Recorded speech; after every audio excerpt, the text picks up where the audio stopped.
मध्य प्रदेश के देवास के नागोखेड़ा में हिंदू देवी देवताओं के अपमान को लेकर हिंदू संस्कृति बचाओ मंच के कारकुनान ने हंगामा किया। हिंदू संस्कृति बचाओ मंच के कारकुनान का कहना है कि पटाखों पर हिंदू देवी देवताओं की तस्वीर शाया करके उनकी तौहीन की जाती है, जिसे किसी भी सूरत में कबूल नहीं किया जा सकता। वहीं साबिक वजीर आला दिग्विजय सिंह ने इस मामले में ट्वीट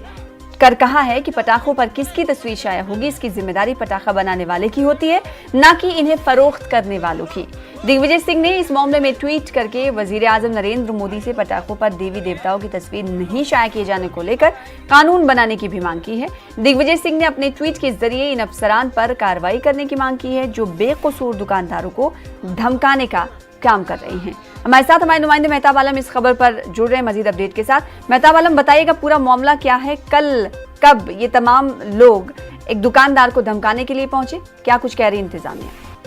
सना बता दें कि देवास के सिंगावता के नागोखेड़ी का मामला,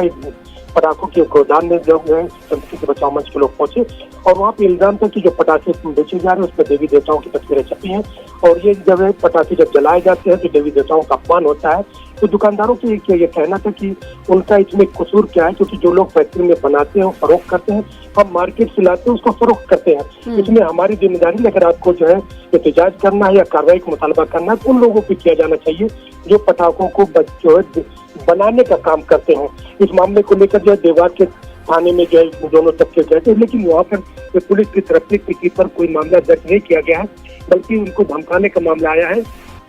यही वजह है कि दिग्विजय सिंह ने इस मामले को ट्वीट करके जो है खुद जो है वजीर आजम से मांग की है कि जो लोग पटाखे बनाते हैं उन पर जो कार्रवाई की जाना चाहिए और खुद जो है वजीर आजम से उन्होंने इस बात का भी मुतालबा किया है कि ऐसा कानून बनाया जाए कि जिससे पटाखों पर या किसी चीज पर देवी देवताओं की तस्वीर न शाया की जाए। इसी के साथ दिग्विजय सिंह ने उन पुलिस अफसरान से भी कार्रवाई का मुतालबा किया है जो बेकसूर दुकानदारों पर को धमकाने का काम कर रहे हैं। हालात जो है वहाँ पे नॉर्मल है, पुराने तरीके से है, लेकिन एक कल शाम के वक्त जो है एक इंतजार जरूर पैदा हो गया था, लेकिन इंतजार मैंने उसको कंट्रोल कर लिया है। ठीक है, बेहद शुक्रिया मेहताब आलम हमारे साथ जुड़ने के लिए, इस हवाले से तफसीलात देने के लिए।